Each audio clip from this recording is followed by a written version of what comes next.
आज के मुताल्लिक ख़ास तौर पर मुंबई में तो ये बात मशहूर रहती है कि सारे नौजवान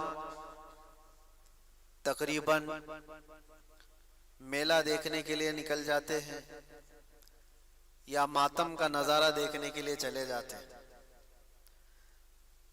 मुझे आज इस मजमे को देखकर अंदाज़ा होता है कि यहाँ हुसैनी बूढ़ों से कम भरा हुआ मजमा है, लेकिन हुसैनी जवानों से भरा हुआ ज़्यादा है। तो आखिर ये भी तो जवान है, ये भी तो नौजवान है। लेकिन मेरे अजीजों, हर एक जगह एक तरह का माहौल नहीं होता।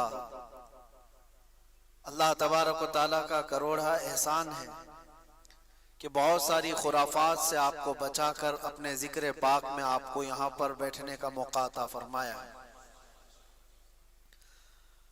आज 10वीं मुहर्रमुल हराम की ये शब है, कल आशूरा है। आशूरा में इबादत करें, अल्लाह की बारगाह में गिड़गिड़ा कर अपने लिए बख्शिश तलब करें और क़यामत के दिन की आसानी के लिए दुआ ज़रूर करें। लेकिन ये जो रात है शब आशूरा, तारीखी एतबार से देखा जाए तो कभी आप पीछे उस ज़माने को याद करें जब रसूलुल्लाह सल्लल्लाहु तआला अलैहि वसल्लम के सिफ्त आपके वज़ीम चहेते नवासे करबला के रेगजारों में तन्हा मौजूद थे। मेरे अजीजों, यहाँ मजमों में बैठ कर के बात करना बहुत आसान है, लेकिन मैंने सिर्फ इतना महसूस किया था। आज को ठीक 1 साल पहले मैं जेल के अंदर मौजूद था। ये शब आशूरा थी और इसी शब में कमजोरी और नकाहत की वजह से बेहोश होकर हॉस्पिटल में एडमिट भी था अंदर। मुझे अंदाजा नहीं था। अहबाब मेरे शागिर्द सब मुलाकात के लिए आए थे और मेरी ताकत नहीं थी खड़े होने की। मैं गश खाकर गिरा, उसके बाद मुझे उठाकर ले जाया गया। मैं एडमिट था आज की रात। दूसरी, ये जो शब गुजर जाने के बाद आशूरा का दिन आया तो मैं ये महसूस कर रहा था कितनी तन्हाई है यहाँ पर। 2000 लोग मौजूद हैं अंदर कैदियों में, लेकिन फिर भी एक अजीब सी तन्हाई, और बहुत अजीब सी तन्हाई कि आदमी चाह करके अपनों से मुलाकात ना कर सके, अपनों से बात ना कर सके। तो मैं ये सोचता हूं कि कैद का एक दिन इतना भारी लगता था जो तन्हाई महसूस होती थी, और हम 2000 लोगों के बीच में मौजूद थे। ऐसा नहीं कि सारे हमारे मुखालिफ वहां थे, अक्सर लोग चाहने वाले भी थे। लेकिन वो मंजर कैसा होगा जो 22,000 के लश्कर में तन्हा रसूलुल्लाह का लाडला था। अंदाजा तो करो वो तन्हाई कैसी होगी, जहां पर हर तरफ इंसानों का शोर हो और दुश्मनी पर उतरे हुए वो ऐसी जमात जिनको कोई निस्बत समझ में ना आती, ऐसों के दरमियान एक रात गुजारना कितना मुश्किल वक्त होता है।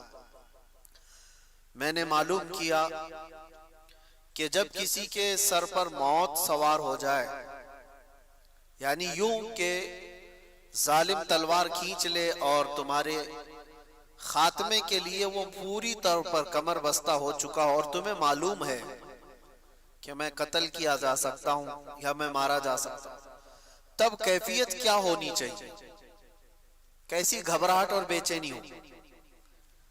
एक बात मैं आपको बताऊं, कुछ लोगों को जज सिर्फ सजा सुना देता है ना, तो कई हार्ट अटैक से मर गए। ये हमारे सामने की बात है। बेचैनी और बेकरारी इतनी ज्यादा हो जाती है कि आगे क्या होगा। सरकार सैयदुल शुहदा इमाम हुसैन रदी अल्लाह ताला अन्हु के लिए ये रात कितनी बेकरारी वाली हो सकती है। कितनी बेचैनी वाली हो सकती है कि कल का दिन आने के बाद ये लोग जंग छेड़ देंगे और पूरे के पूरे जत्था मिलकर के नौनिहालाने खानदाने रसूल को कत्ल कर देंगे हमारी आंखों के सामने, तो फिर कैसा महसूस होता हो। लेकिन मेरे अजीजों, खीमा इमाम हुसैन में कहीं पर भी बेचैनी और बेकरारी थी नहीं, कहीं पर भी नहीं थी। इसलिए कि वो 3 दिन के प्यासे तो जरूर थे, भूखे भी थे। हम एक दिन का रोजा रख करके शाम तक भूख बर्दाश्त नहीं कर पाते और वो मुसलसल भूख और प्यास बर्दाश्त कर रहे। और उसके बाद जो वहां पर मौजूद लोगों ने देखा खीमा इमाम हुसैन में जाकर के क्या हो रहा है, तो जाकर देखा तो हमेशा सजदे में हजरत इमाम हुसैन को पाया है। अल्लाह की बारगाह में इल्तिजा करते हुए सिर्फ ये कि मौला मुझे इस्तिकामत अता फरमा, पाँव में डगमगाहट ना आए, जलजला ना आए। अच्छे अच्छे लोग फिसल जाते हैं ऐसे इम्तिहानों के मौके पर। इमाम हुसैन ये दुआ कर रहे थे कि रब ताला मुझे इस्तिकामत अता फरमा, मुझे सब्र दे दे और जमे रहने की ताकत दे दे। ये इसलिए मैं अर्ज कर रहा हूं मेरे अजीजों, हमारी जिंदगी में आई हुई चीजें हमने देखी हैं। उस वक्त भी घबराहट और बेचैनी और बेकरारी इतनी बढ़ जाती है कि मौत सामने नजर आने लगती है। मैं तो कई मर्तबा अपनी वसीयतें भी लिख करके दे दिया था मेरे अहबाब को कि शायद ये लोग मेरा जनाजा यहाँ से निकाले, उससे पहले मैं अपनी वसीयतें लिख देता हूँ। ये डिप्रेशन में आदमी बहुत कुछ सोच लेता है, लेकिन उन हालात में मैंने महसूस किया इमाम हुसैन की जो दुआ थी वही हमें हौसला भी देती थी। मुसीबतों के वक्त घबरा करके भाग जाना ये मुसीबत का इलाज भी नहीं और हल भी नहीं। मुसीबत का हल नहीं है, वो इलाज भी नहीं, बल्कि उन मुसीबतों का सामना करना और अल्लाह की बारगाह में यकीन बढ़ा लेना, ये मुसीबतों को हराने वाला काम है। तुम मात दे दोगे, शिकस्त दे दोगे हर मुसीबत को। सिर्फ एक बात मैं आज आपके सामने अर्ज करता हूं। मैं आज अपने बच्चों से ये कह रहा था कि बहुत सारी बातें अपने ज़हन और दिमाग से निकालने में मुझे 6 महीने लग गए थे। कौन सी चीज बेचैन करती थी, बेकरार करती? घर की याद, बिस्तर पे सोना, कुर्सी पे बैठना, उम्दा गाड़ियों में चलना, ये सब चीजें जब याद आए एक कैदी बंदे को, एक कैदी आदमी को जो पत्थरों पे सो रहा हो, निहायत ही गंदा पानी पीने को मिलता हो, सूखी रोटी मिलती हो, उस आदमी को ये सारी यादें बेचैन करती। मेरा घर कैसा था, मेरी गाड़ी कैसी थी, मेरे दोस्त कैसे थे, मेरे चाहने वाले, ये सब ख्यालात जो उसे बेचैन करते। धीरे धीरे एक एक चीज को दिमाग से निकालना शुरू की। नहीं, सब दुनिया है, घर भी दुनिया है, गाड़ी बंगला ये सारी चीजें ये दुनिया है, दोस्त अहबाब ये भी दुनिया है। सबकी चीजों को जहन से निकालते निकालते अब किसी की याद ना आने पाए ताकि तड़प और बेचैनी ना आए। सब निकालना बहुत मुश्किल रहता है, लेकिन कुछ रिहर्सल के बाद निकाल लिए, सब निकाल। आखिरी चीज बाकी रह जाती है औलाद की मोहब्बत। बच्चों की मोहब्बत जल्दी जहन से जाती नहीं है। मैं अपना तजुर्बा आपके सामने अर्ज कर रहा हूं। 6 महीने गुजर गए, जब कभी छोटे से बच्चे मेरे अपने मुलाकात के लिए जालियों के बाहर आ जाएं तो तड़प और बेचैनी अजीब सी होती थी। हम छू भी नहीं सकते उन्हें, और उनके आंसू के निकलते हुए कतरे हमें और बेचैन करते। इस चीज को स्ट्रगल करना ये बहुत भारी था। 6 महीने के बाद अल्लाह करीम की तरफ से जो बात होगी, ज़हन में ये बात आई, ये एक चीज है जो बेचैन कर रही है, औलाद की मोहब्बत। बाकी सबको तो दिल से निकालते गए, इसको भी निकालना होगा, इसको भी निकालें, ये बेचैनी खत्म हो जाएगी, बेकरारी खत्म हो जाएगी। दुनिया है, औलाद भी दुनिया ही है, बीवी भी दुनिया है, ये आखिरी महीना रहा होगा, दिल ठान करके ये कहना पड़ा मुझको भी कि नहीं, अब मुझे औलाद की भी जरूरत नहीं। ज़हन से निकाल दो, नहीं याद करूंगा। मुसल्ले पे गिर जाता, अल्लाह की बारगाह में अर्ज करता कि रब तबारक व तआला ये सारी चीजों को ज़हन से निकाल दिया। अब आखिरी जो चीज थी वो बच्चों की मोहब्बत थी, वो भी निकाल रहा हूं। बस खाली इतना है कि तेरे दरबार में आना है और यहां पर मुझे सब्र और इस्तिकामत के साथ अल्लाह तू कायम रहने में मदद फरमा। या आखिरी महीना होगा, फिर मुझे ये बशारत मिली कि आप आजाद हो, आप आजाद हो। हम तो मौत की तैयारी किए हुए थे, लेकिन एक बात मैं आपको ये इसलिए अर्ज कर रहा हूं कि रब तबारक व तआला की बारगाह में इम्तिहान जब होता है तो मुझे ऐसा लगता है जब तक तुम अपनी हर चीज को अपने जहन से नहीं निकाल देते तब तक वो पूरी मदद नहीं आ पाती। अल्लाह हर घड़ी मदद कर रहा है तुम्हारी, हर घड़ी। आज क्या अल्लाह की मदद के बगैर तुम ये इस माहौल में रह रहे हो? रब तबारक व तआला की मदद ना होती तो कुत्तों के बीच में जीना ही तुम्हारा हराम हो जाता। अल्हम्दुलिल्लाह हमें कोई फर्क नहीं पड़ता, चाहे जो चीजें भी बंद हो जाएं, लेकिन जी रहे। और आज मैं तो ये महसूस करता हूं ऐसे जी रहे हैं जैसे 32 दांतों के बीच में जुबान जीती है। सब दांत नोकीले हैं, जुबान बहुत नरम है, लेकिन दबती किसी से नहीं है। हाँ, कभी कभार गलती से फिसल गई तो किसी दांत के नीचे आती, वरना कोई दांत इसको काटता नहीं है। जुबान को कोई काटता है? हालांकि 32 के बीच में रहती है। तो ये अल्लाह ताला की मदद ना हो तो आप जी भी नहीं सकते। रब तबारक व तआला की हर घड़ी मदद है, लेकिन जो पर्टिकुलर मुसीबत के वक्त जो मदद मिलनी है आपको, उसके लिए आजमाइश और इम्तिहान होते हैं। बहुतों को हमने देखा जुम्मा टू जुम्मा दुआ किए, कबूल ही नहीं हुई। दूसरे जुम्मा तक कर लिए, फिर सोचे कबूल ही नहीं हुई, छोड़ो हमारी नहीं सुनी जाती, वहां पर खत्म कर दिए और यूटर्न ले लिया। कितने तो जेल में ऐसे मैंने देखा जो काफिर हो गए, मुआज़ल्लाह रब्बिल आलमीन। किस वजह से?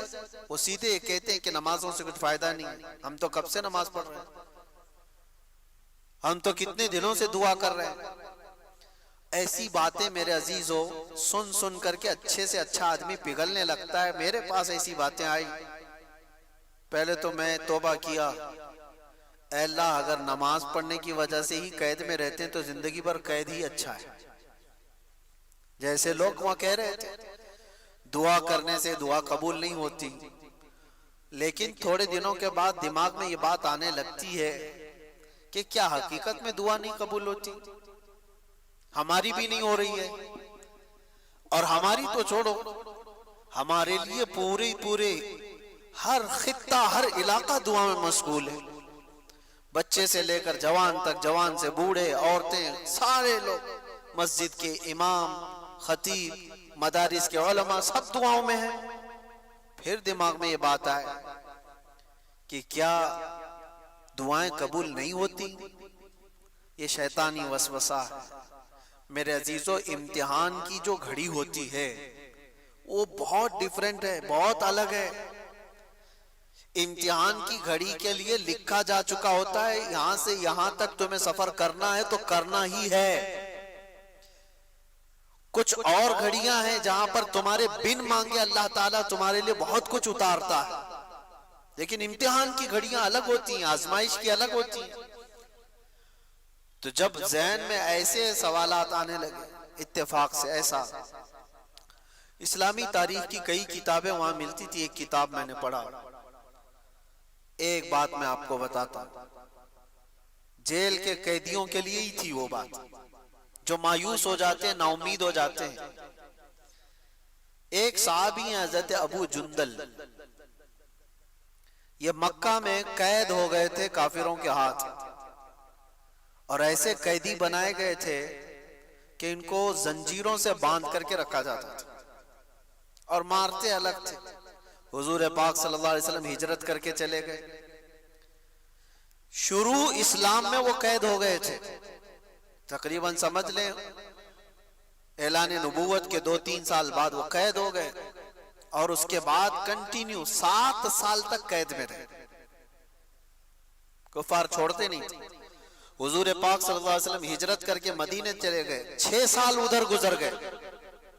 सोचो आप कितने साल हो गए, 13 साल। और जब हुजूर पाक सल्लल्लाहु तआला अलैहि वसल्लम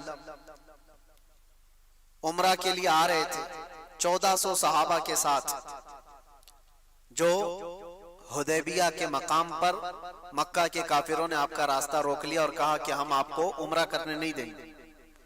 उस वक्त मक्का वालों की ताकत थी।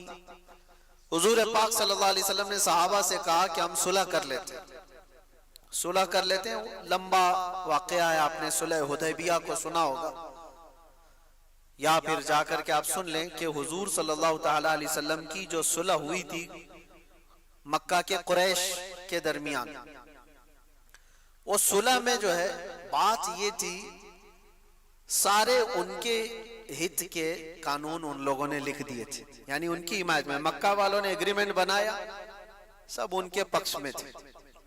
उसमें लिखा था कि अगर कोई मक्का से हमारा आदमी भागकर मदीने जाएगा तो आप उसको हमारे हवाले वापस कर देंगे, लेकिन मदीने से कोई भागकर हमारे पास आए तो हम उसको वापस नहीं करेंगे, हमारे पास रख लेंगे। ये ऐसी शर्तें बहुत सारी थी, उसमें से एक ही मैंने आपको बताया। हुजूर पाक सल्लल्लाहु तआला अलैहि वसल्लम ने इसको भी मंजूर कर लिया।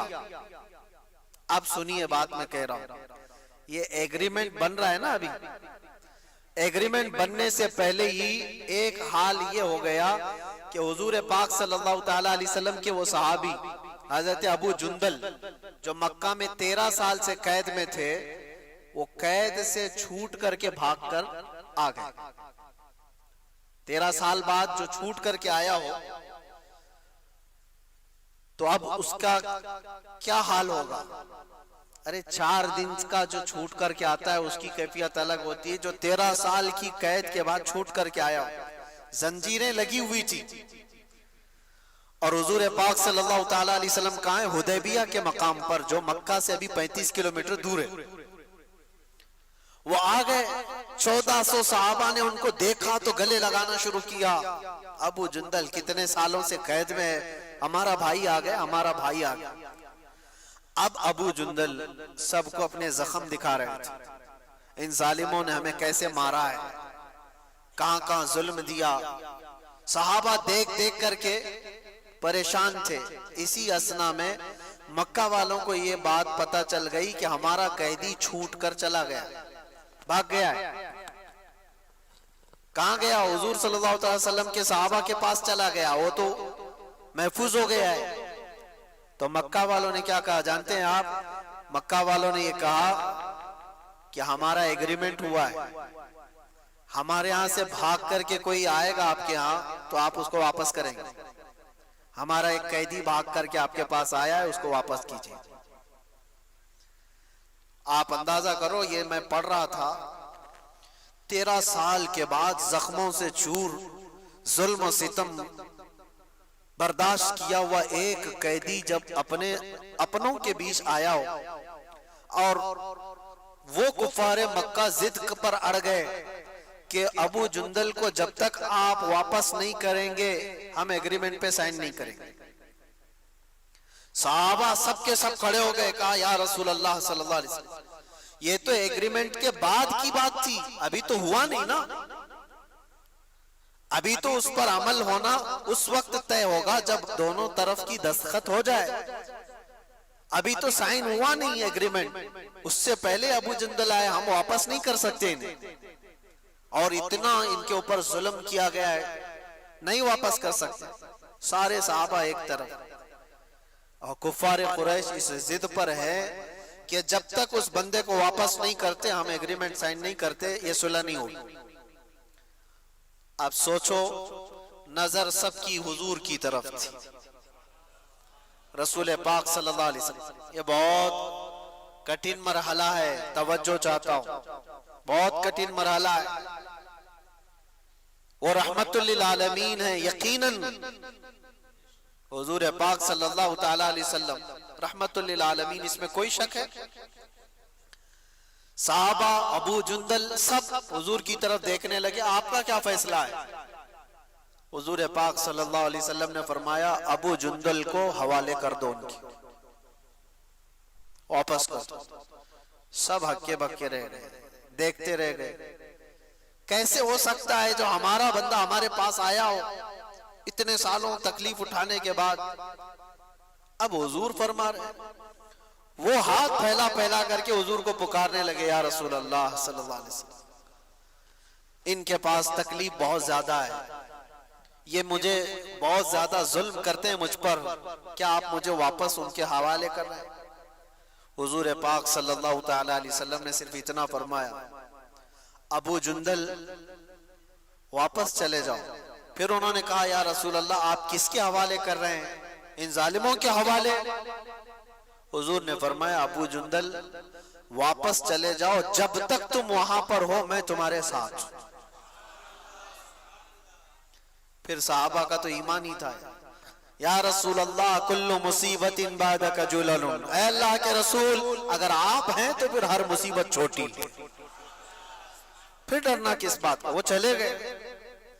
मैं इस वाक़े को पढ़ते हुए सोच रहा था कि 4 दिन में मुसीबतों से घबराने वाले 13 साल मुसीबतें उठाने के बाद फिर हुजूर के दरबार में आए और हुजूर भी कह रहे हो कि जाओ कैद में, तो क्या हालत होगी? वो कैसा ईमान उनका होगा जो जमे हुए थे, डटे हुए थे। अब आते मेरे अजीजों, इस्तिकामत ये आसान मरहला नहीं होता, इसमें बहुत सारे फिसल जाते हैं, बहुत सारे भटक जाते हैं, बहक जाते हैं, और आज तो तूफान है भटकने का। ये दौर तो चल रहा है दर बदलने का। ऐसे में अपने बच्चों का, अपने जवानों का क्या हाल है? कभी कभार तो ये देख करके चले, ये तो तफरीह कल्ब के लिए, हंसी मजाक के लिए हम तो देख करके उड़ा देते हैं। सुबह कांग्रेस में था, दोपहर में बीजेपी में आया, रात को फिर किसी और में आया, और अगली सुबह पता नहीं किस में आने आया। तो आम सी बात है, ये तो चलता ही रहता है। असम की स्पेशलिटी अलग है। इस पार्टी में गया तो सॉफ्ट चेहरा है, इधर आया तो आतंकवादी चेहरा है, उधर आया तो और कोई चेहरा है। सब अलग अलग चेहरे भी बन जाते हैं एक ही दिन में, 2 दिन में सारी चीजें तब्दील। मैं ये बातें इसलिए अर्ज कर रहा हूँ मेरे अजीजों, एक बला का तूफान है, बहुत जल्दी लोग अपना ईमानी सौदा कर देते हैं। मोमिन की ये शान नहीं है, मोमिन की ये शान नहीं है। अगर चमत्कार को ही देख करके सब कुछ मानना होता तो 22,000 का लश्कर देखकर इमाम हुसैन मान लेते कि हाँ यजीद ही खलीफा। नहीं, हुसैनी किरदार ये है, जो तुम्हारा चमत्कार अपनी जगह, रसूलुल्लाह की चमक अपनी जगह पर है। ये जहां पर है वो समझौते का मामला नहीं होता। कभी भी जिंदगी में ऐसे मामला आए, तकलीफों से आदमी घिर जाए, मुसीबतों से घिर जाए, तब भी आप इस बात पर साबित कदम रहो कि अल्लाह तबारक व तआला पर मेरा ईमान और हुजूर पाक सल्लल्लाहु ताला अलैहि वसल्लम की रिसालत पर मेरा ईमान वैसा ही है। हाँ, मुसीबतें जब आती हैं, मुझे एक बात याद आती है, मेरे वालिद गिरामी अल्लाह उनकी कब्र पर हजारों रहमतें नाजिल फरमाए, आखिर उम्र में वो डायलिसिस पे आ गए थे। तकलीफ बहुत बढ़ गई थी, किडनी की तकलीफ, तो हमसे देखा नहीं जाता था। कितनी तकलीफ में 4 घंटे डायलिसिस में बॉडी का पूरा खून निकाला जाता है, फिर पूरा निचोड़ करके मशीन वापस अंदर खून डालती है। एक बहुत डेंजर प्रोसेस है, अल्लाह हिफाजत फरमाए। बहुत सिर्फ इस बात के लिए कि किडनी का जो काम है पेशाब निकालना वो नहीं करती, आप क्या समझते हैं पेशाब निकलना एक नॉर्मल सी चीज है? अगर एक दिन के लिए तुम्हारा पेशाब रुक जाए तो तुम्हारी जिंदगी दरहम बरहम हो जाएगी। हर चीज में अल्लाह की नेमत है। इसीलिए बैतुल खला से, तारत खाने से, इस्तिंजा खाने से बाहर आते हैं तो दुआ क्या पढ़ते हैं? अल्हम्दुलिल्लाहिल्लज़ी अज़हब अन्निल आज़ा व आफ़ानी। अल्हम्दुलिल्लाह, अल्लाह का शुक्र पहले बजा लेते हैं। अल्लाह तेरा करोड़ा शुक्र है, तूने अजियत देने वाली चीज से मुझको दूर किया है, या अजियत देने वाली चीज मुझसे दूर किया है। मैं जो बात अर्ज कर रहा था वो ये, उस उम्र में 72 साल की उम्र, 72 उम्र थी, मैंने एक बार सिराने पर बैठकर कहा, बड़े आलिम दीन थे, हुजूर हाफिज मिल्लत के शागिर्द थे, उनसे मैंने कहा कि कितनी तकलीफ है आपको, देखा नहीं जाता। अल्लाह तबारक व तआला इतनी बड़ी तकलीफ में आपको मुब्तला रखा है, आपकी कभी नमाजें कज़ा नहीं, मुसलसल वो हर 3 दिन पर खत्म कुरान करते थे, तो ये सारी चीजें होने के बाद इतनी तकलीफ आपको क्यों? उस वक्त मुझे जो सबर की तलकीन का एक अदब मिला था, एक तालीम मिली थी, वो आज भी याद है। उन्होंने कहा कि ये 2 साल से मेरा डायलिसिस चल रहा है, 70 साल जो अल्लाह ताला ने सेहत बख्शी, पहले उसका शुक्र तो करो। मुसीबतें बहुत थोड़ी हैं और अल्लाह तबारक व तआला इनामात में हमें ज्यादा रखा है, लेकिन दिखती वही मुसीबतें हैं लोगों को। वो खुशहाल कितना रखा है वो नहीं देखा जाता। अजीजा ने गिरामी वकार, ये सारी बातों के बाद हम आते हैं उस करबला के मैदान में। जो खूनी मंजर है वो इसलिए बयान करना जरूरी है कि हमारे हर जवान को ये बात यकीन के साथ मालूम हो जाए कि मुसीबतों से भाग जाने का नाम उसका इलाज नहीं है, मुसीबतों से डटकर मुकाबला करना ही ये हुसैनी ईमान है।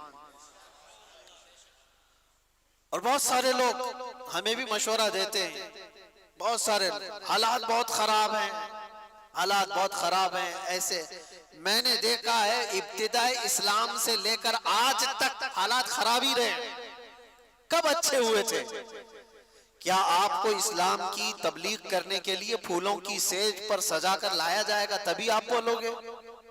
बहुत सारे लोग ये सोचते हालात बहुत खराब है। मेरे अजीजों, इससे बड़े बड़े हालात खराब होकर गए और अब भी जाएंगे, लेकिन एक बात याद रखना, इन्हीं बुरे हालात के दरमियान इस्लाम का परचम बुलंद करना और अपने नबी पाक सल्लल्लाहु ताला अलैहि वसल्लम की इज्जत पर पहरा देना, ये एक ऐसा तारीखी कदम है। कल को आने वाली नस्लों का ईमान भी तुमसे जुड़ा हुआ है, कल को आने वाली नस्लों के जज्बे और उनके हौसले भी तुम्हारी जिंदगियों से जुड़े हुए हैं। आज अगर तुम बुज़दिल हो गए, फिसल गए, तो कल तो वो लोग पूछेंगे मोहम्मद किसका नाम था। माअज़ल्लाह रब्बिल आलमीन। अगर आज तुम मसलहतों के पर्दों में छुप करके रहे, हाँ ज्यादा से ज्यादा हमारे साथ क्या होने वाला है वो सबको पता है, अंजाम क्या हो सकता है। इस दुनिया में सबसे ज्यादा यही हो सकता है, मौत आएगी। और सुन्नियों, इस बात से अगर खौफ है तो फिर करबला सुनते क्यों? करबला की दास्तानें क्या मजे लेकर सुनने के लिए? सैयदुल शुहदा इमाम अली मकाम रदियल्लाहु ताला अन्हु को देखो, जिंदगियां पूरी कुर्बान की हैं उस मैदान में, और अपनी नहीं। एक बात मैं आपको बताऊं, आदमी अपनी मुसीबत तो बर्दाश्त कर लेता, अपने रिश्तेदारों की मुसीबत बहुत मुश्किल है। तुम अपने सामने अपनी माँ को तड़पता हुआ नहीं देख पाओगे, अपने बच्चों की हल्के बुखार को भी नहीं देख पाओगे। मुझे कुछ सालों पहले की बात है, मैं अपनी प्रैक्टिकल लाइफ ही आपके सामने अर्ज कर रहा हूँ। 2 साल का मेरा बच्चा था, उंगली उसकी दरवाजे पे फंस गई थी, कट गई और लटक गई इतनी तेजी से कि दरवाजा आधी उंगली को काट दिया। और बेचैनी इतनी बेकरारी के उठाकर मैं भी भागता हुआ हॉस्पिटल पहुंचा। और भी थे 2 लोग। छोटा बच्चा 2 साल का हो और वो चीख रहा है, उसकी चीखों से हमारी रूह बेकरार है। डॉक्टर के पास ले गए, डॉक्टर ने देखा, फौरन पकड़कर खून बंद किया और उसके बाद कहा इसको टाके लगाने पड़ेंगे, टाके लगाए बगैर ये कट के गिर सकती हूँ। हमने कहा उस फौरन जो भी फैसला लेना है, नर्स डॉक्टर मिलकर मेरे बच्चे को अंदर ले जाते, हमें कहते आप मत आना, आप बाहर खड़े रहो, क्योंकि बाप और माँ की बेकरारी और बेचैनी देखते हैं डॉक्टर। कहा कि हमारे काम में खलल होगा। मैं कहा मैं देखूंगा। कहा नहीं देख सकोगे। और हकीकत बात है मेरे अजीजों, अंदर जाने की हिम्मत नहीं हुई, इसलिए कि जब वो लोग टाके लगा रहे थे, अल्लाह, कोई बेहोशी की दवा वगैरह नहीं, ऐसे ही टाके लगाए जा रहे थे और बच्चे की चीख से पूरा हॉस्पिटल गूंज रहा था। सच बताऊं, हमारे आंसू है कि थमते नहीं थे, बेकरारी है कि रुकती नहीं थी। जल्दी से जाऊं बच्चे को उठा लूं, जल्दी से जाऊं सीने से लगा लूं। दूर से पुकारता रहा, बेटा बस थोड़ा और, बस थोड़ा और, हो गया हो गया, खत्म हो गया। ये बेकरारी मुझे आज भी याद आती है। फिर उस दिन भी मैंने याद किया था, सिर्फ उंगली कटी थी तो ये बेकरारी थी। वो सैयद शुहदा इमाम अली मकाम की गोद में जालिमों ने बच्चों को छलनी कर दिया था। उनके हल्कों में तीर चलाकर इमाम के हाथ में ही उनके बच्चे को शहीद किया था। कैसे वो अपने हाथ में बच्चा उठा करके खड़े होंगे, एक्सप्लेन हम नहीं कर सकते इस चीज को। तसव्वुर से बढ़ करके ये चीज, हम सबके सबर मिल करके भी इमाम हुसैन के कदम तक नहीं पहुंच सकते। हमारी जिंदगियों के सबके सबर, मेरे अजीजों, ये आसान काम नहीं है। आपको पता है अजीजों की मौत एक के बाद दूसरा, दूसरे के बाद तीसरा, तीसरे के बाद चौथा शहीद होता जा रहा हो, जो इमाम अली मकाम की तरफ से आ रहा है। इमाम हुसैन जानते थे हमारे काफिले में कुल मिलाकर 82 लोग हैं, उधर 22,000 का लश्कर है, मुकाबला कैसे होगा? क्या इमाम अली मकाम को दुनियावी हालात पर खबर नहीं थी? वो रसूलुल्लाह के वो वारिस जिनको रसूलुल्लाह सल्लल्लाहु अलैहि वसल्लम ने फरमाया मेरा जूदो सखा पूरा हुसैन को दिया गया है, क्या वो इमाम अली मकाम को हालात की खबर नहीं थी? सब खबर थी, उन्हें पता भी था ये कोई मुकाबला नहीं। लेकिन वही मैं जो कहता हूँ, इम्तिहान की घड़ी बहुत डिफरेंस होती है, बहुत अलग होती है।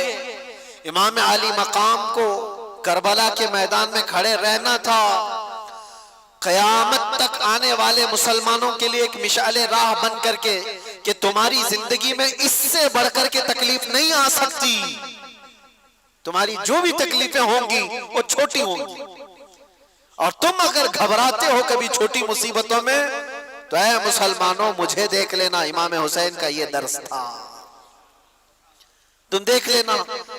आज मुझे बताओ कोई भी ऐसा बंदा है जिसको भूखा और प्यासा भी रखा जा रहा हो, जिसकी सारी निस्बतों को पामाल करके करबला के मैदान में जबरदस्ती लाया गया हो, जहां जानवर भी पानी पी सकते हो और रसूलुल्लाह का घराना पानी नहीं पी सकता? ये सब्र और इस्तिकामत की वो घड़ी। अब सोचो, एक साथ किसी के साथ हादसा हुआ होगा, मैं मानता हूं, जैसे कहीं पहाड़ के चट्टान के नीचे आ गए, कोई बह के एक ही खानदान चला गया, ऐसे हादसे तो हो सकते हैं। एक साथ चले गए, कोई किसी घर पे ऐसा हुआ हो। इमाम अली मकाम के साथ ऐसा नहीं, स्टेप बाय स्टेप देखा जा रहा है। सुबह से लेकर एक की मौत, उसको बर्दाश्त करना, उसको सहना, रिकवरी के लिए वक्त तो लगता है, लेकिन कैसे एक साथ मिलकर पूरे खीमे हुसैन को नहीं खत्म किया गया था। इमाम हुसैन रदी अल्लाह ताला अन्हु के साथी पहले जा रहे हैं, जो जाते दुआ सलाम करके मैदान में जाते और वापस नहीं आते थे, और अगर वापस आते तो सिर्फ इतना कहते थे कि पानी की चंद बूंद मिल जाए तो और लड़ेंगे। लेकिन मेरे अजीजों, इमाम हुसैन रदी अल्लाह ताला अन्हु की उम्र पाक उस वक्त आप अंदाजा करो 56 साल की उम्र है।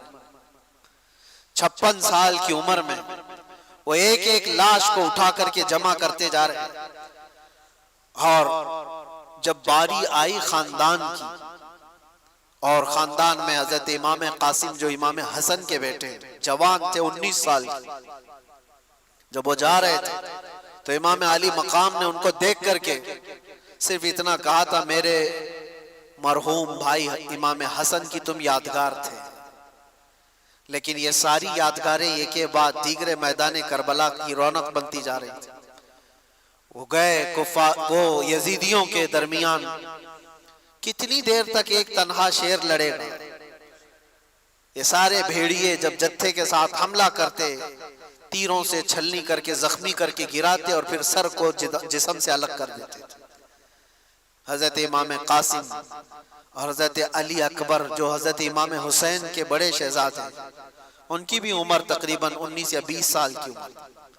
सोचो है नौजवानों, जिनकी उम्रें आज 20 साल के आसपास है, 18 साल, 20 साल, 22 साल। ऐ नौजवानों, तुम्हारी इस जवानी की जिंदगी में तुम रात भर गेम खेलते हुए बैठे हो, इंटरनेट चलाते हो, और इमाम हुसैन के शहजादे इस्लाम बचाने के लिए अपनी जानों को हथेली पर लेकर करबला में खड़े थे। कल क़यामत को क्या मुंह दिखाओगे उनके सामने? उनकी भी तो जवानियां थी, उनकी भी तो शादियां होनी थी। वो रसूलुल्लाह का घराना था, पूरे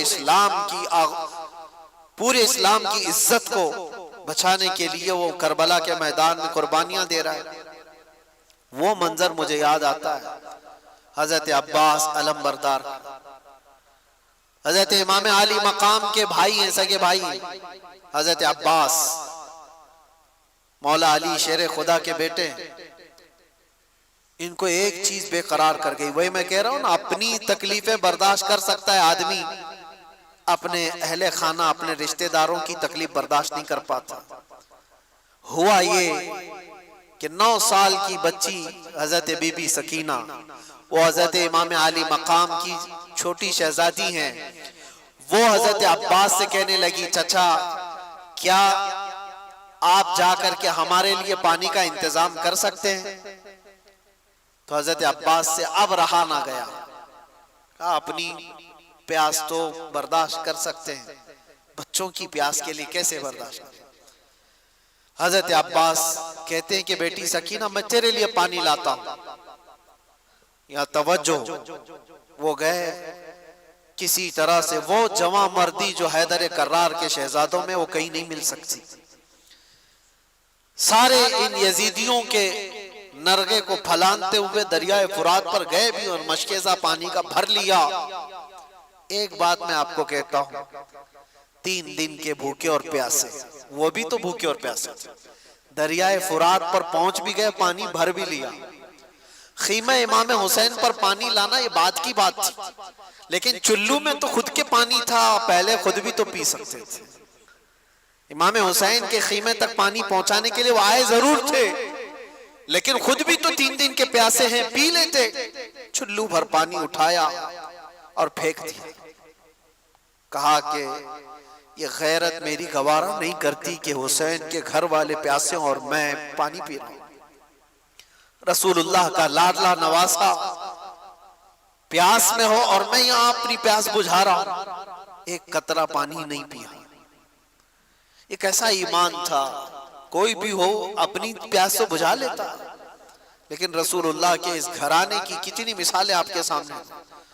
हजरत अब्बास मशकेज़े से पानी लेकर के वो जब वापस लौट रहे थे, यजीदियों में शोर मच गया कि अगर ये पानी गया वापस तो लड़ाई लंबी हो जाएगी, हम मुकाबला नहीं कर पाएंगे हैदर कर्रार के शेरों का, किसी तरह से ये पानी खत्म कर।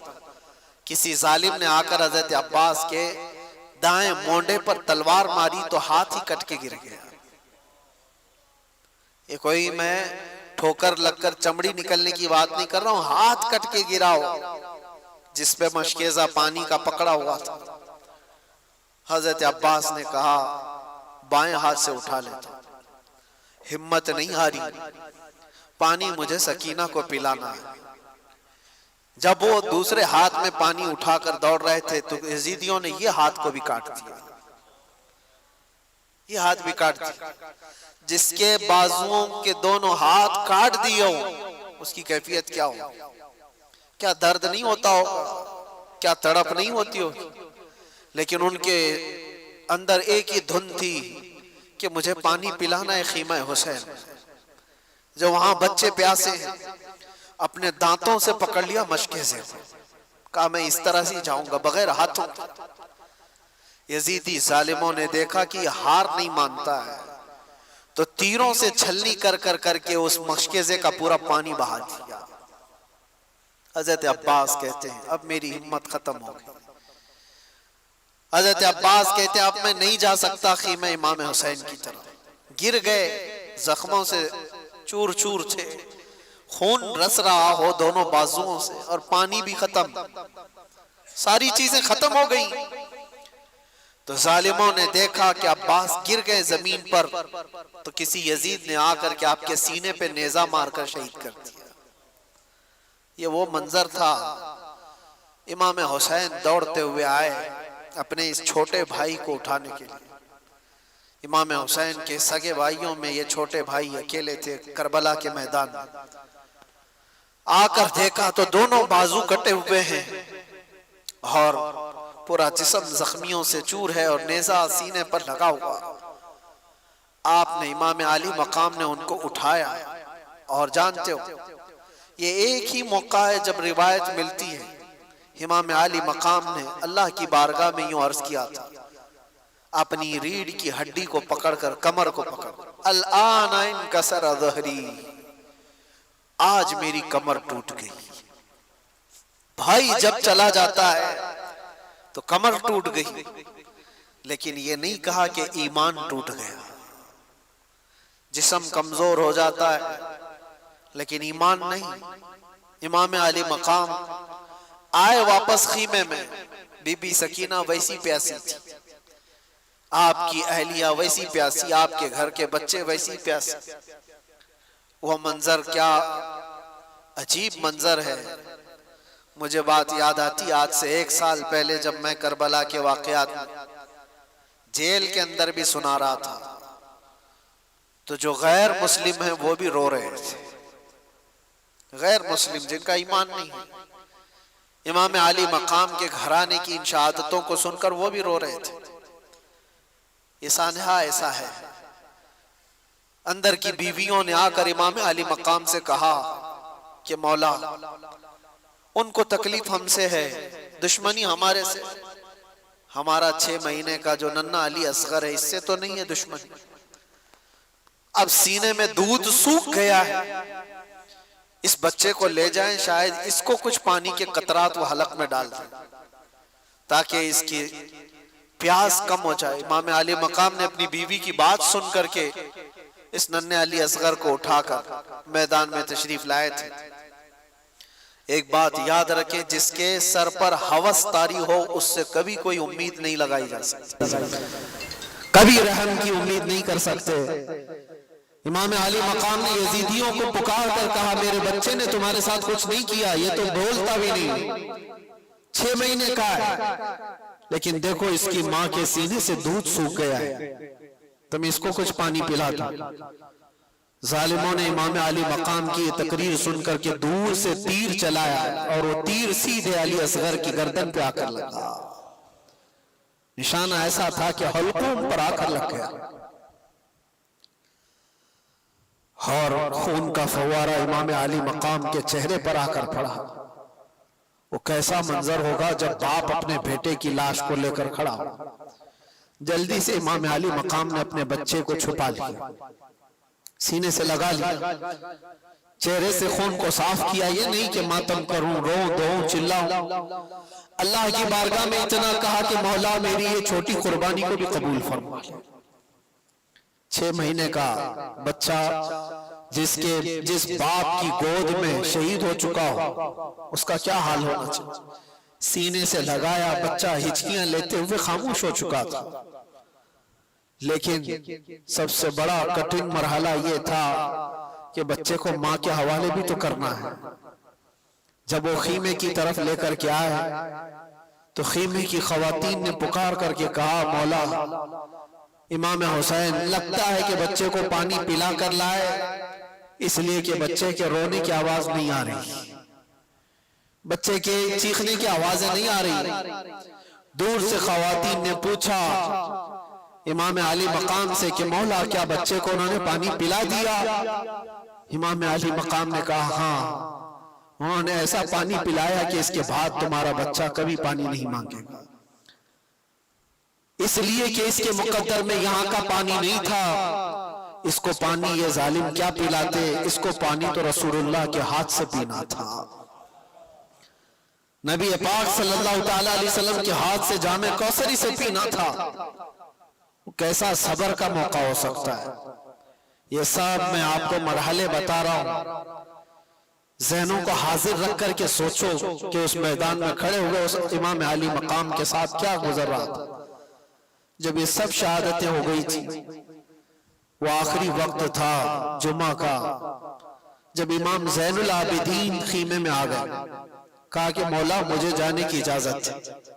एक ही बेटे बच्चे थे इमाम अली मकाम के, इमाम ज़ैनुल आबिदीन बीमार थे और वो कपड़े पहन करके जब अपने बाबा जान के पास आए, 17 साल की उम्र के, इमाम अली मकाम से कहा मुझे बाबा इजाजत दो, सारे भाई हमारे शहीद हो चुके, घर पूरा चला गया, आपकी इज्जत और आबरू पर कोई हर्फ आने ना पाए जब तक आपका बेटा है। इमाम अली मकाम ने उनको पकड़कर बिठाया, कहा उनको मसला मुझसे है, मेरे मर जाने के बाद वो तुम्हारे से कोई मुआखजा नहीं करेंगे, लेकिन अगर तुम गए शहीद हो गए तो उसके बाद वो मुझे भी मारेंगे।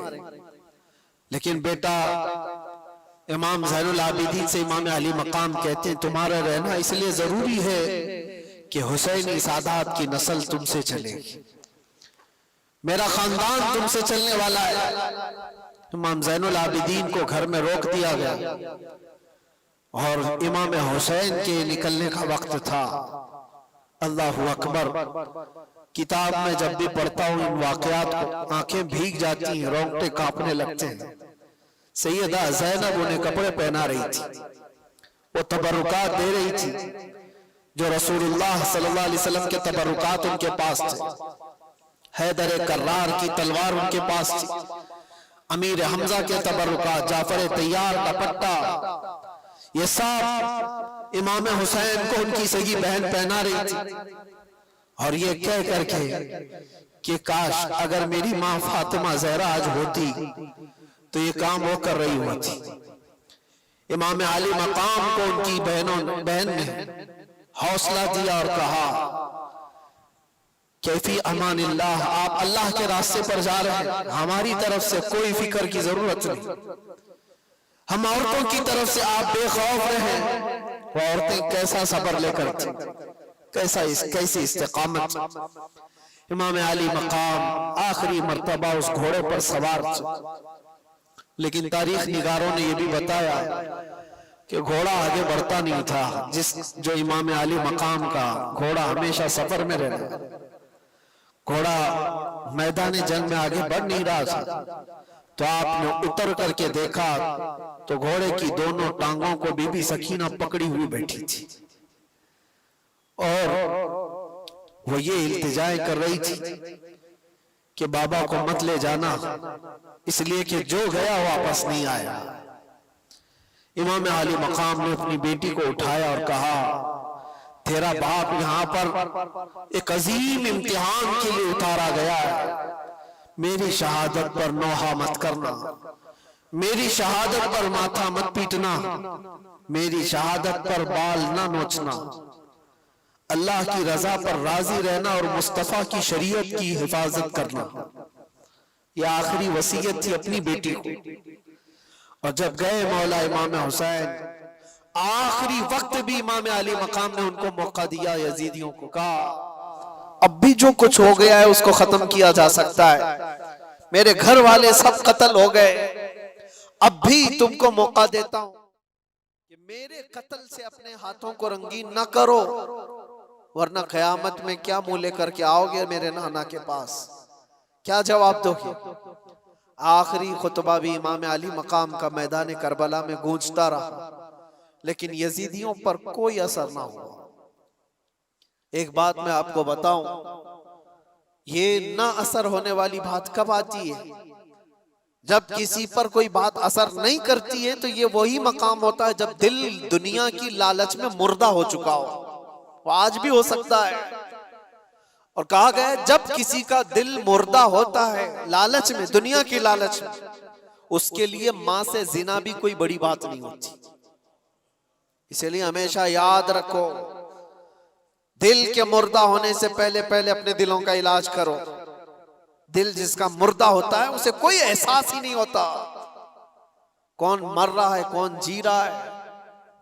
इसलिए मेरे अजीजों, वो यजीदी जो वहां खड़े थे वो मुर्दा दिल थे, लालच सवार थी, दुनिया की हवस सवार थी। इमाम आली मकाम के दिए हुए खुतबों का कोई असर नहीं हुआ।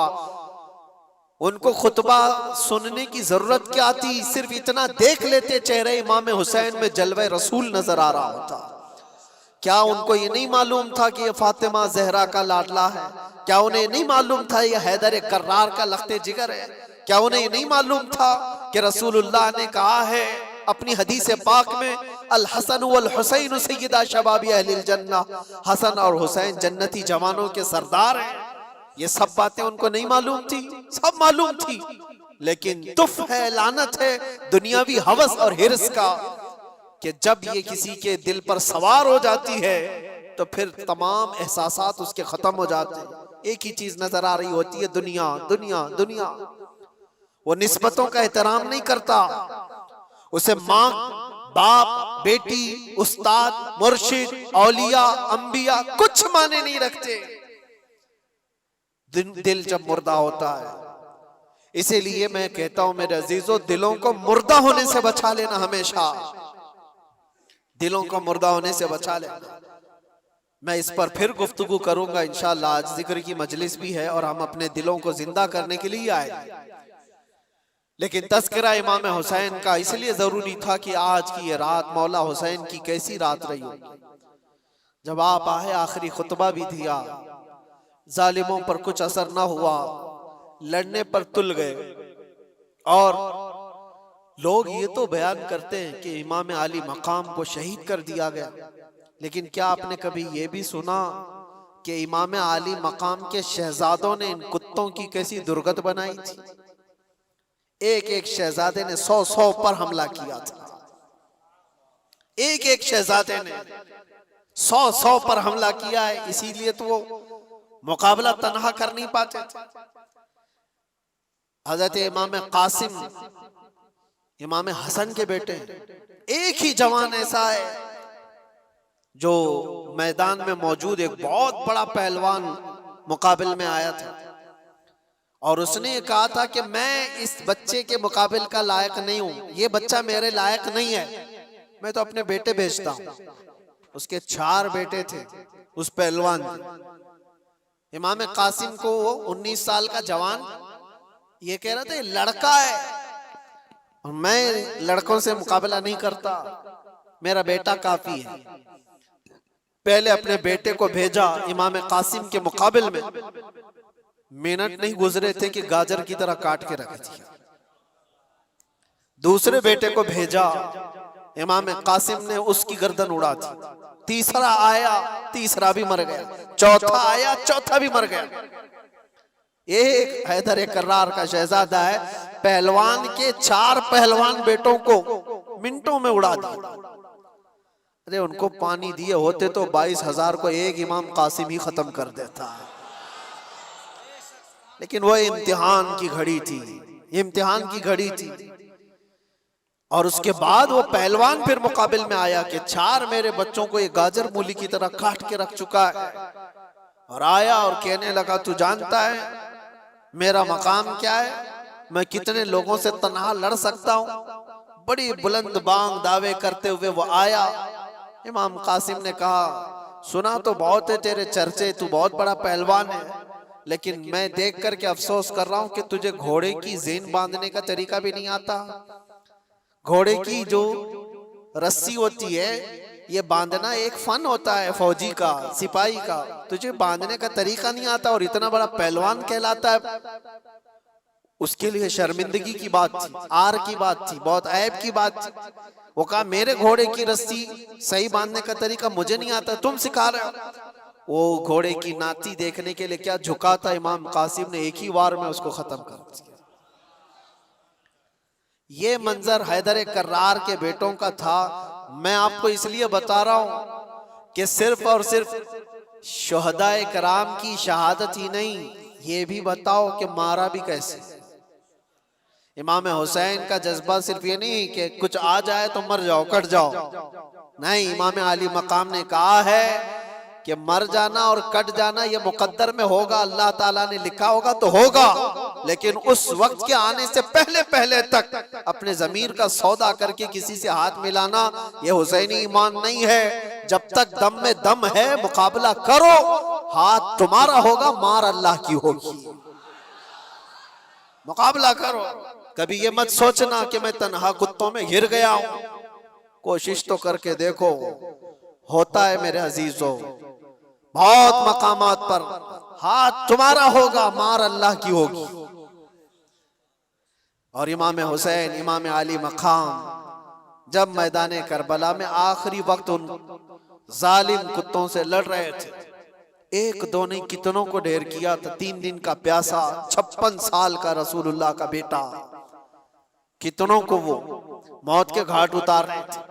फिर ऐलान हो गया कि अगर इनके मुकाबले में इस तरह जाते रहोगे तो ये सब कटते रह जाएंगे, शाम तक शायद सफाया हो जाए, घेर लो इनको, तीरों से छलनी करो। पहले हर तरफ से तीरों की बारिश शुरू हो गई। इमाम आली मकाम के पूरे जिस्म में जगह जगह तीर आकर लगने लगे। बाज तारीख निगारों ने कहा है कि 72 से ज्यादा तीर लगे हुए थे। 72 तीर किसको कहते हैं? और आप इतने ज्यादा तीर जब जिस्म पर लगे तो घोड़े से आप उतर आए। ये वही वक्त था, जुमा का वक्त, आशूरा का 10वीं मुहर्रमुल हराम। इमाम आली मकाम जैसे ही उतरे सजदे में गिर गए। सजदे में जैसे ही गिरे, उन जालिम कुत्तों ने सोचा इससे बेहतर मौका नहीं है। खोली और शिमर जैसे इन जालिमों ने इमाम आली मकाम की पीठ पर अपना पांव रख करके आपके सर मुबारक को जिस्म से अलग कर दिया। इन्ना लिल्लाहि व इन्ना इलैहि राजिऊन। लेकिन मेरे अजीजों, इमाम हुसैन रदी अल्लाह तआला अन्हु की इस शहादत उज़्मा पर जितना गम करो वो कम है, जितना गम मनाओ वो कम ही है। हम मानते हैं जिंदगी भर इस दुख को हम साथ लेकर जीते, लेकिन साथ में उनका ये मैसेज भी तो लेकर के जाओ। आज लोग ये समझते हैं सिर्फ पट्टी बांध लेने से हुसैनी हो जाएगा। तुम पट्टी बांध करके दिखा रहे हो या हुसैन लिख करके? मेरे अजीजों, इमाम आली मकाम पट्टी बांधे तो नहीं थे, लेकिन दाढ़ी जरूर रखे हुए थे। हुसैन के नाम की पट्टी तो चेहरे पर आ गई, हुसैन के नाम की दाढ़ी क्यों नहीं आई? वो रसूलुल्लाह का शहजादा जो अपने अखलाक व किरदार के साथ मैदान करबला में आया था, साल भर ऐश कर रहे, नाच रहे, गा रहे, सब कुछ कर रहे, और मुहर्रम में तुम्हें गमे हुसैन है। गमे हुसैन का हक वो अदा करता है जिसे पैगाम हुसैन की भी याद है। हुसैन क्यों शहीद हो गए थे? इसलिए कि इस्लाम हम तक पहुंच जाए, ये ईमान की दौलत बाकी रहे। ये जो आज आप रौनकें देख रहे हैं ये मस्जिदों की, क्या ये इमाम आली मकाम की कुर्बानी की बरकत नहीं है? आज पूरी दुनिया में मैं मानता हूं इस इस्लाम को आबियारी अता की है खूने इमाम हुसैन। इसीलिए कहा है कत्ले हुसैन असल में मर्गे यजीद है, इस्लाम जिंदा होता है हर करबला के बाद। इमाम आली मकाम का ये पैगाम याद रखो है नौजवानों। तुम्हारी जिंदगी में बहुत सारे ऐसे मौके आएंगे, बहुत सारे ऐसे मौके आएंगे, और यजीदी फितनों से तुम्हें दो चार होना पड़ेगा। लेकिन इसका मतलब ये नहीं है कि तुम सर छुपाकर भाग जाओ। मसलहतें अपनी जगह पर, हिकमतें अपनी जगह पर, तदाबीर अपनी जगह पर, लेकिन किसी पर अगर सवार हो जाए कोई चीज तो फिर हटना भी नहीं, हक के साथ कायम रहना यह हुसैनी ईमान है। हक के साथ कायम रहना यह हुसैनी ईमान। आज हमसे जो लोग ये कहते हैं, मैं मानता हूं कि हालात ऐसे हैं वैसे हैं, जरूर ऐसे वैसे होंगे, लेकिन अगर सब चीजों से बचकर की भी चले जाएं तो मशवरे देने वाले मुझे बताओ मेरी जिंदगी की गारंटी दे दो कि कुछ ना बोलोगे तो 100 साल आप जी लेंगे, गारंटी दोगे? कोई है जो हमारी हयात और हमारी जिंदगी की गारंटी देगा? वो साहब भी यही कहेंगे, गारंटी क्या, एक दिन की भी मैं नहीं दे सकता। जब नहीं दे सकते तो मशवरा क्यों देते हो? हमारी जिंदगी की गारंटी नहीं ले सकते अपने हाथ में, तो ऐसी बुज़दिली का मशवरा न दो। हाँ, हमें मालूम है मौत और हयात अल्लाह के दस्ते कुदरत में है।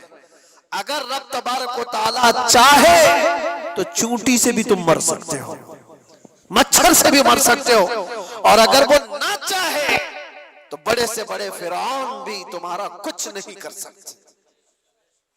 नमरूद हो कि फिरौन हो कि यजीद हो, कोई तुम्हारा बाल बेका नहीं कर सकता। ये ईमान है और ये तकदीर है। तो जब तक अल्लाह ताला हयात बाकी रखा है, तुम्हारे जिस्मों में जान बाकी है, हुसैनी किरदार के साथ जियो मेरे अजीज। क्यों ये ढकी छुपी जिंदगी? आज जानते हो सबसे ज्यादा आज हमारे ऊपर जो मामलात हैं कि हर चीज तुम्हारी निशाने पर जो ली जा रही है, उसकी वजह यह है कि तुम इन तमाम चीजों से भागे भागे फिर रहे हो। क्या ये मजमा फजर में होता है? इन मस्जिदों में जो वीरानी है, तो जाहिर सी बात है हमने अपने हाथों से जब इस्लाम को नुकसान पहुंचाना शुरू किया, तो खैरों के आज लगाए हुए इल्जामात और उनके दिए हुए मुसीबतों का वावेला क्यों मचाते हो? हमने खुद अपने हाथों से कितना बर्बाद किया है। शादी महलों में जाकर देखो कौन सा इस्लाम दिखता है। सारी औरतें बेनकाब, हजारों किस्म के फैशन, हजारों किस्म के पाउडर, लाली, मेकअप, जो पूरी दुनिया को दिखाने के लिए। ये कौन सी खवातीन है? क्या ये फातिमा जहरा की कनीज़ें हैं? आपको पता है जब इमाम हुसैन का सर लेकर नेज़े में डालकर दिमश्क में आया था जुलूस, खानदान रसूल की बीवियां भी उस जुलूस में थी। इमाम हुसैन की बीवियां, इमाम हुसैन की बहन, इमाम हुसैन की बेटी, सब उस जुलूस में कैदी बना करके यजीद के दरबार में ले जाए जा रहे थे। एक वाकया बताता हूं। जब दिमश्क पहुंचा ये जुलूस, नेज़े पर इमाम हुसैन का सर है और आगे लेकर चला जा रहा है काफिला, और साथ में औरतें भी हैं। दिमश्क में पूरा मजमा टूट पड़ा था ये मंजर देखने के लिए कि करबला से लुटा हुआ काफिला आया है, और इनको देखने के लिए सारे लोग मजमे के बड़ी तादाद में गलियों में खड़े थे। अब सोचो, जिसका तमाशा देखने के लिए पूरा शहर खड़ा हो, उसके सामने से गुजरना है। उस मजमे के बीच में एक बूढ़े सहाबी थे, रसूलुल्लाह सल्लल्लाहु अलैहि वसल्लम के सहाबी। वो देख करके रोने लग गए कि क्या मंजर है, मैंने इस सर को देखा था, ये सर वही है जिसको रसूलुल्लाह बोसा दिया करते थे। मेरे आका अपनी जुबान इनके मुंह में देते थे, इमाम हुसैन को अपना लुआब चुसाते थे। वो सहाबी देख करके दौड़ते हुए मजमे में आए। ये जो काफिला जा रहा था, इसमें देखकर पहचान लिया बीबी सकीना। तवज्जो चाहता हूं मेरे अजीज, बीबी सकीना को देखकर पहचान लिए कि यकीनन हुसैन की बेटी है। करीब आए, हिचकियां बंद गई, कहा बच्ची, हमारी जिंदगियां कुर्बान तुम्हारे घराने पर, हम कुछ नहीं कर सके। जालिमों की हुकूमत ने तुम्हारे बाबा को शहीद कर दिया। बच्ची बताओ, मैं मुल्क शाम में दिमश्क में रहता हूं, कोई हाजत हो तो मुझे बताओ। उस मौके पर जो भूखे और प्यासे कैदी आए हो, अपनी हाजत क्या नहीं कह सकते थे? आप नाना जान के साहबी हैं? सकीना ने पूछा। उन्होंने कहा, हाँ बेटी, मैं रसूलुल्लाह का गुलाम साहबी, कुछ हाजत हो तो बताओ। बीबी सकीना ने क्या हाजत मांगी थी वो मैं मैसेज देना चाहता हूँ। कहा कि मेरे नाना जान के साहबी, ये मेरे बाबा का जो सर नेज़े पर ले जाया जा रहा है, इस सर को थोड़ा आगे बढ़ा दिया जाए, आगे लेकर के जाएं। उस साहबी ने पूछा कि क्यों, ऐसी ख्वाहिश तुम्हारी क्यों है? का बात यह है कि इस कटे हुए सर को देखने के लिए जो मजमा उमर पड़ रहा है, जो लोग आ रहे हैं, वो सर को देखते देखते हमारी इज्जतों की तरफ भी नजर करते, हमारे पर्दे का ख्याल करते हुए। मैं ये चाहती हूं कि सर को आके ले जाया जाए ताकि लोग सर देखने में मसरूफ रहें और हमारे पर्दे की पाबंदी हो सके। उस मौके पर अगर कोई अपने पर्दे की पाबंदी का ख्याल करती हो, ये घराना हुसैन का है जिसका पूरा घर लुट चुका हो, और उस वक्त 9 साल की बच्ची ये कहती हो मुझे मेरे पर्दे की फिक्र है। मैं अपनी बहनों से पूछता हूं, घर की खवातीन से पूछता हूं, तुम्हारा क्या लुटा है कि तुम बेपर्दा बाहर घूमती? तुम्हारे साथ क्या हुआ है? कुछ नहीं हुआ। कयामत के दिन उस बीबी सकीना का भी सामना करना है, फातिमा ज़हरा का भी सामना करना है। इन खवातीन को पता नहीं है इस्लाम का चेहरा जो बिगाड़ करके रखी है। दुनिया तुम्हें, ये हवस के पुजारी तुम्हें सिर्फ इस्तेमाल करना जानते हैं, कोई औरतों के हुकूक की बात नहीं करता। यह नाटक है, यह ढकोसला है जो वुमेन राइट की बात करते हैं। औरतों के हुकूक के हम अलंबरदार हैं, पासदार हैं। कौन सा औरतों के हुकूक? या औरतों के हुकूक की बात नहीं करते, औरतों को नंगा स्टेज पर नचाने की कोशिश करते। ये सारे वो कुत्ते हैं राल टपकाते हुए औरत को नंगा देखकर मजे लेना चाहते हैं। और हमारी बच्चियों को ऐसा लगता है कि ये आजादी है। आजादी है? आजादी नहीं, ये जहन्नमी जिंदगी है। अल्लाह ने तुम्हें अशरफुल मखलूकात बनाया, तुम जानवरों की तरह जिंदगी गुजारना चाहते हो। जानवर तो कपड़े नहीं पहनते, और यहाँ औरतों को ऐसा लगता है जितना शॉर्ट लिबास पहनेंगे उतना फैशन है, जितना कम कपड़ा पहनो तो फैशन है। कम कपड़ा पहनना अगर फैशन है तो कुत्ते और जानवर जो भैंस है वो तुम्हारे से ज्यादा फैशनेबल है, वो तो एक भी कपड़ा नहीं पहनते। क्या नंगा रहना कोई फैशन है? उम्मते मुस्तफा के ईमान को गारत करने के लिए दुनिया फैशन के तौर तरीके बनाती है। माँ और बहनों की आज इज्जत लूटी जा रही है, इसकी वजह क्या है? काश इस्लामी पर्दे की हिमायत की होती है, इनकी इज्जतें महफूज होती। ऐ नौजवानों, एक बात याद रखो, मैं यहाँ से पैगाम औरतों को दे रहा हूँ जरूर, लेकिन एक हदीस ये भी सुना कर जाता हूँ। अल्लाह के नबी सल्लल्लाहु अलैहि वसल्लम ने फरमाया, दयूस जहन्नमी है, दयूस जहन्नमी है, दयूस जहन्नमी है। 3 बार मुस्तफा करीम सल्लल्लाहु अलैहि वसल्लम ने फरमाया। तो सहाबा ने पूछा, या रसूल अल्लाह कौन है दयूस? मेरे आका ने फरमाया, वो मर्द जहन्नम में जाएगा जिसकी औरत बेपर्दा बाहर घूमती है। तो मर्द के लिए हुजूर ने फरमाया, मर्द जो अपनी औरत को बेपर्दा बाहर घुमाता है वो जहन्नम में जाएगा। तो जो बेपर्दा औरत है उसका अजाब क्या होगा? इमाम आली मकाम का घराना वो नहीं है जो अपने घराने को बनाए हुए हो। दास्ताने करबला सुनना है तो पैगामे करबला भी सुनो। सिर्फ कत्ल हो गए, कट गए, मारे गए, शहीद हो गए, ये सिर्फ और सिर्फ करबला के मैदान का पैगाम नहीं है। पैगामे करबला हकीकत में ये है कि चाहे हमारा सब कुछ लुट जाए, दामने मुस्तफा पर कोई उंगली उठा ना सके। आज हजारों उंगलियां तुम्हारी तरफ क्यों उठ रही हैं? तुम नशा करते हो, तुम शराब पी रहे हो, तुम चरस गांजे न जाने क्या क्या चीजें करो, उंगलियां तुम्हारी तरफ उठाई जा रही। ये ऐसा करते, ये ऐसा करते, ये ऐसा करते, दर हकीकत तुम्हारी तरफ ये उंगलियां नहीं है, तुम्हारी निस्बत रसूलुल्लाह से कम इस बात का ख्याल करते कि दुनिया मेरी तरफ उंगली उठाकर कहीं हुजूर को तो नहीं गाली दे रही। आज नबी पाक सल्लल्लाहु ताला अलैहि वसल्लम तक जो ये जालिम उंगलियां उठ रही हैं, उसकी वजह कुछ अमाल है, बुरे अमाल है। तौबा करो। मेरे मुस्तफा करीम सल्लल्लाहु अलैहि वसल्लम जिस तरह तुम्हें देखना पसंद करते थे वैसे बन जाओ। बस ये जिंदगी है। जिंदगी ये नहीं है किसी की किसी के लिए, जिंदगी है नबी की नबी के लिए। ना समझ मरते हैं जिंदगी के लिए, जीना मरना है सब कुछ नबी के लिए। बस इस पैगाम के साथ अपनी जिंदगियों में तब्दीलियां लाओ। ए जवान, तब्दीलियां लाओ। आज से तकरीबन 100 साल पहले की बात है। आजादी हिंद के मौके पर, हिंदुस्तान की आजादी से पहले की बात है। मैं नागपुर गया हुआ था, बहुत बड़े मुफ्ती साहब ने ये बात मुझे बताई थी। अली बरादरान मशहूर हैं आजादी के मौके पर, जो गदर हुआ था 1857 के मौके पर। उस वक्त भी बहुत सारे मामला पेश आए थे। अली बरादरान दो मौलाना लोग, उन्होंने एक पैगाम दिया था 5 से 15 मिनट के लिए। नागपुर स्टेशन पर बहुत सारे मुसलमानों का मजमा आया और उनसे पूछा कि आज के हालात में क्या करना चाहिए।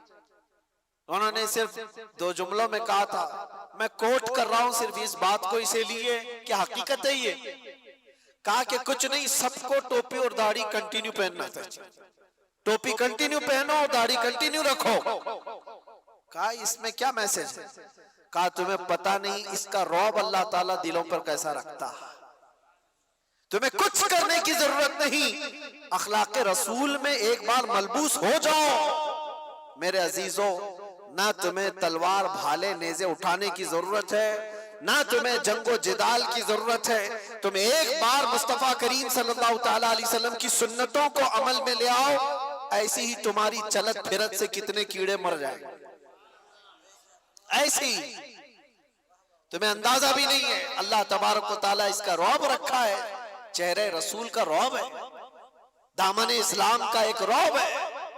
आपको उसका अंदाजा नहीं है लेकिन दूसरों को अंदाजा है। इसलिए मैं दावत देता हूं, उठो वगर न हश्र न होगा फिर कभी, दौड़ो के जमाना चाल अपनी चल गया, कुव्वत इश्क से हर पस्त को बाला कर दो, दहर में नामे मोहम्मद से उजाला कर दो। उन्हें जाना उन्हें माना, न रखा गैर से काम, लिल्लाहिल हम्द मैं दुनिया से मुसलमान गया। बस इस बात पर हुजूर को तवज्जो में रखो, उन्हें जाना उन्हें जाना, फिर तुम्हें फर्क कुछ नहीं होना चाहिए, फिर किसी चीज का कोई असर भी नहीं होना चाहिए। अगर हुजूर से सच्ची मोहब्बत करते हो तो मुझे बताओ क्या ये बात हक है या नहीं? वो जो न थे तो, और वो जो न हो तो, इस जुमले पर तवज्जो रखना। बस पूरे शेर में ये जुमला मैं तवज्जो के साथ अर्ज करता हूँ। वैसे तो ये पूरा शेर ये, वो जो न थे तो कुछ न था, वो जो न हो तो कुछ न हो, जान है वो जहान की और जान है तो, लेकिन इस पूरे शेर में सिर्फ इतना जुमला याद रखना, वो जो ना हो तो, बस वो जो ना हो तो हमारी जिंदगी कुछ नहीं। हमारे नाम के साथ वो जो ना हो तो, हमारी कब्र में भी वो जो ना हो तो, कयामत में भी वो जो ना हो तो, कहीं अजानों में वो जो ना हो तो, कुरान में वो जो ना हो तो, हर जगह पर ये जुमला याद रखना, वो जो ना हो तो। इसीलिए इकबाल ने भी कहा था, आबरूए माज़ना में मुस्तफा अस, हम सब की इज्जत आबरू मुस्तफा के नाम से है। हर चे दरी दुनिया बादे मुस्तफा अस, जो कुछ भी इस दुनिया में है वो मुस्तफा के बाद, हुजूर के बाद। यही पैगाम इमाम आली मकाम का था। आखिरी बात, और इसके बाद हम दुआ करते हैं, जिक्र के लिए मजमा ज्यादा है। आखिरी बात इमाम आली मकाम के लिए ये एक चीज, कुरान की आयत मैंने तिलावत की, आपने सुना था, वला तक़ूलू लिमन युक़तलू फी सबीलिल्लाहि अमवात। ये देखो आम लोगों को भी आयत याद है, जिसका मतलब क्या है? अल्लाह फरमाता है अल्लाह की राह में जो मारे जाएं उन्हें मुर्दा, सबको पता है, बल्कि वो कौन कह रहा है? खालिक़े कायनात। वो कह रहा है बल्कि वो जिंदा है। तुम्हें उसका शऊर नहीं, तुम्हें उसका शऊर नहीं, तुम्हें अंदाजा नहीं वो जिंदा है। ये कुरान गवाही दे रहा है शहीदों की जिंदगी। अब मुझे बताओ इमाम हुसैन जिंदा है या नहीं? तो जिंदा जावेद का हम मातम नहीं करते, जिंदा जावेद का हम। खैर, मुझे जो बात अर्ज करनी है, एक तरफ तो कुरान की ये आयत और एक तरफ दूसरी आयत मैं आपको बताता हूं 20वें पारे में अल्लाह अपने रसूल से फरमा रहा है, या अबू जहल, या उतबा, या शैबा, ये सब जितने दुश्मनान रसूल है, इन्नका ला तुस्मिउल मौता वला तुस्मिउस सुम्मा दुआ। ऐ रसूल, आप इनको अपनी बातें सुना नहीं सकते इसलिए कि ये गूंगे बहरे मुर्दा हैं। अल्लाह फरमा रहा है क्या है? वो मुर्दा है। किसको मुर्दा कह रहा है? वो चलते फिरते भी हैं, खाते पीते भी हैं, उठते बैठते भी हैं, बातचीत भी करते हैं। और कुरान क्या कह रहा है? वो मुर्दा है। और एक तरफ करबला के मैदान में आओ, हाथ अलग है, पैर अलग है, जिस्म अलग है, धड़ अलग है, गर्दन अलग है। कुरान कहता वो जिंदा है। कुरान क्या कहता है? और दूसरी जगह पर तो अल्लाह ने और भी उससे बुलंद बात फरमाई, वला तहसबन्नल्लज़ीना कुतिलू फी सबीलिल्लाहि अमवाता, बल्कि उनके मुर्दा होने का गुमान भी मत करो। कहना अलग बात है, सोचना अलग बात है। पहली आयत में क्या था? मुर्दा ना कहो। दूसरी आयत में अल्लाह फरमाता है मुर्दा सोचो भी मत, सोच में भी ना आए तुम्हारे क्यों मुर्दा है। अब ये फलसफा समझ में आता है, जो चल रहा है, फिर रहा है, खा रहा है, पी रहा है, अल्लाह फरमा रहा है वो मुर्दा है, उन्हें कुछ सुना नहीं सकते आप। और जो कट के टुकड़ों में बदल गए, अल्लाह फरमा रहा है मुर्दा सोचना भी मत, वो जिंदा है। कुरान से पूछो फिर जिंदगी और मौत कहते किसे? जिंदगी और मौत क्या है? कुरान के फलसफे के एतबार से तुम्हें ये जवाब मिलेगा, सिर्फ और सिर्फ रूह निकल जाने का नाम मौत नहीं, और चलने फिरने का नाम भी जिंदगी नहीं। चलने फिरने का नाम भी जिंदगी नहीं, और रूह निकल जाने का नाम भी मौत नहीं। हकीकत में मौत और हयात क्या है? सुनो कुरान के फैसले में कि अगर नबी पाक की दुश्मनी पालकर बादशाह की कुर्सी पर भी बैठ जाए वो मुर्दा है, और नबी की इज्जत का परचम उठाकर 1000 टुकड़ों में भी बदल जाए वो जिंदा है। मौत और हयात इश्क रसूल का नाम है। मौत और हयात ईमान का नाम है, ईमान का नाम है। मौत और हयात ईमान हो तो फिर अब मरने का खौफ क्या है तुम? ये बात इसलिए मैं अर्ज किया, करबला के मैदान में जो शहीद हुए उनको मुर्दा कह सकते हो? नहीं, ईमान पर जिनकी मौत हुई है, जुल्मन अगर कत्ल हुए हैं तो अल्लाह ने उनकी जिंदगी की शहादत कुरान में अता फरमाई। तो अब मरने का डर क्यों पालते हो? अब मरने का डर क्यों पालते हो? 2 प्लस पॉइंट तुम्हारे पास। अगर जुल्मन मारे गए तो शहादत के बाद हमेशा की जिंदगी, और ये तो इब्तिदा है, मरने की इब्तिदा है। अगर जुल्मन मारे गए तो शहादत और हमेशा की जिंदगी। और दूसरी बड़ी नेमत यह है कि कब्र में पहुंचने से पहले ताजदारे मदीना की जियारत।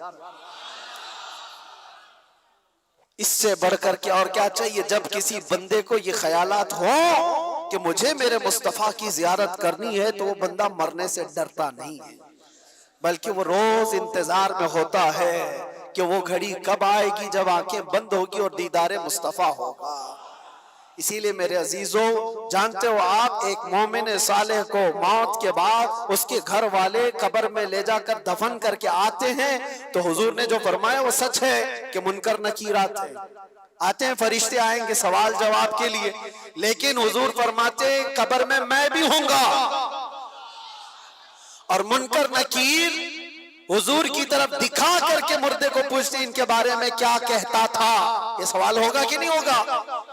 लेकिन शायर ने बहुत अच्छे अंदाज में इसको कहा है, जो बंदा जिंदगी भर ये तमन्ना करते करते करते रह गया कि आज होगी जियारत की कल होगी, आज होगी जियारत की कल होगी, और मर गया बंदा, ख्वाब में जियारत ना हो सकी, अब उसको यकीन था मरने के बाद तो होगी, मरने के बाद तो पक्का होगी, और जब मर गया तो कब्र में आकर फरिश्ते झिझोड़ कर उठा रहे हैं, तो झंझला करके क्या कहेगा? अब तो पाए नाज से ऐ फरिश्तों क्यों उठो, अरे मर के पहुंचा हूं यहां इस दिल रुबा के वास्ते, मर के पहुंचा हूं यहां, मुझे यहां तक पहुंचने में मरना पड़ा है, मौत आई है तब मैं यहां पहुंचा हूं, गिर पड़ के यहां पहुंचा, मर मर के इसे पाया, छूटे ना इलाही अब संगे दरे जाना ना। मेरे अजीजों, इस तमन्ना के साथ अपनी जिंदगी गुजारो। आज जो शब आशूरा है, दुआ करो कि मौला करी जब तक हमारी जिंदगियां बाकी हैं, हमारे जिस्म में खून का आखिरी कतरा बाकी है, ईमान और इज्जत की जिंदगी अता फरमा, और जालिमों की सोहबत से और बुज़दिलों की सोहबत से हमेशा हमारी हिफाजत फरमा, हमारी रगों में हुसैनी खून अता फरमा, हमारे दिलों के अंदर जज्बे हुसैनी अता फरमा, हमारी औलाद, हमारी नस्ल सबको गुलामान हुसैन में पैदा फरमा, और यजीदी फितनों से मौला हमें डट कर मुकाबला करने की तौफीक अता फरमा। व आखिर दावाना अनिल हम्दुलिल्लाहि रब्बिल आलमीन। अस्सलाम।